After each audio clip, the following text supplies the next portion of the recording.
अस्सलाम वालेकुम रहमतुल्लाहि व बरकातहू। दोस्तों कैसे हैं आप लोग। उम्मीद करते हैं कि आप तमाम लोग ठीक ठाक होंगे, खैरियत से होंगे। आज की वीडियो में हम कुवैत की कुछ बड़ी और इम्पोर्टेंट जो अपडेट आ रही है वो आप लोगों के साथ शेयर करने वाले हैं। पहली अपडेट ये है कि कुवैत में बूस्टर डोज अब ज़्यादा से ज़्यादा लोग लगवा रहे हैं। बताया ये जा रहा है कि ओमिक्रॉन वायरस को देखते हुए अब ज़्यादा से ज़्यादा लोग जो है वो बूस्टर डोज लगवा रहे हैं। आपकी जानकारी के लिए बता दें कि वैक्सीन की दूसरी डोज लगने के 5-6 महीने के बाद आप बूस्टर डोज जो है वो जाकर लगवा सकते हैं। जबकि यहाँ पर आपको ये बता दें कि बूस्टर डोज अब कुवैत के अंदर अनिवार्य किया जा रहा है। यानी अगर आप बूस्टर डोज नहीं लगवाएंगे तो आने वाले दिनों में ये कानून जो है वो लागू कर दिया जाएगा कि जो लोग बूस्टर डोज नहीं लगवाएंगे और उनका जो मोबाइल आईडी एप्लीकेशन है उस पर जो उनका स्टेटस ग्रीन होगा उसको येलो में चेंज कर दिया जाएगा और फिर उनकी एंट्री कहीं पर भी नहीं होगी। यानी फिर वो कहीं आ जा नहीं सकेंगे जब तक वो बूस्टर डोज नहीं लगवाएंगे। तो यहाँ पर आप तमाम लोग भी बूस्टर डोज ज़्यादा से ज़्यादा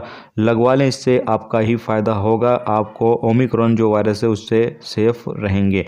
इसके साथ ही अगली अपडेट ये है कि कुवैत के अंदर एक और नया कानून जो है वो लागू किया जा रहा है, जिसके मुताबिक बताया ये गया है कि जो कार वगैरह की दुकानें वगैरह होती हैं, शॉप वगैरह होती हैं, या फिर और जो कमर्शियल एरिया हैं या कमर्शियल जो शॉप वगैरह हैं, उन तमाम दुकानों पर अब ये रूल्स लागू किया जा रहा है कि अगर वो जो रूल्स और रेगुलेशंस कुवैत के अंदर कोरोना वायरस को लेकर जारी किए गए हैं या फिर बाकी जो नियम कानून बनाए गए हैं दुकानों के लिए, अगर दुकानदार उसकी पाबंदी नहीं करते हैं तो ऐसी तमाम दुकानों को जो है बार बार उस रूल्स को तोड़ने के लिए दुकानों को जो है वो बंद कर दिया जाएगा। यानी अभी तक जुर्माना किया जाता था दुकानों पर, लेकिन अब दुकानों को जो है वो बंद कर दिया जाएगा।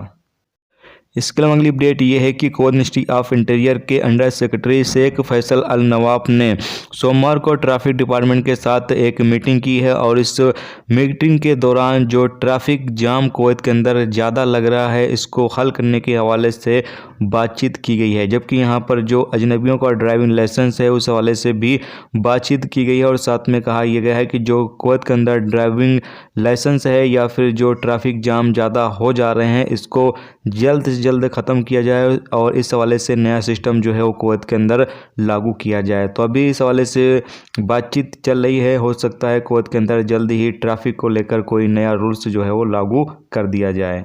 अगली अपडेट ये है कि कुवैत में पिछले 24 घंटे में 33 नए कोरोना वायरस के मरीज रिकॉर्ड पर आए हैं, जबकि 23 लोग ठीक हुए हैं और किसी की मौत नहीं हुई है। कुवैत में पिछले 24 घंटे में 24,068 लोगों को कोरोना टेस्ट किया गया है। कुवैत में इस वक्त जो आईसीयू में केस है उनकी तादाद बढ़कर 313 हो चुकी है, जबकि आईसीयू में भी केस की तादाद जो है वो बढ़ने लगी है, यानी कि 4 केस आईसीयू में भी हो चुके हैं। तो ये दोस्तों आज की कुवैत की कुछ बड़ी और इंपॉर्टेंट अपडेट जो आप लोगों के साथ शेयर की गई। तो उम्मीद करता हूँ ये वीडियो आपको पसंद आई होगी। पसंद आई वीडियो को लाइक और शेयर जरूर कर दें। चैनल पर नए हो चैनल को सब्सक्राइब कर लें, क्योंकि यहाँ पर आपको कुवैत के हवाले से जो भी ताज़ा अपडेट ताज़ा जानकारी होगी वो देखने को मिलती रहेगी। वीडियो देखने का बहुत बहुत शुक्रिया। अल्लाह।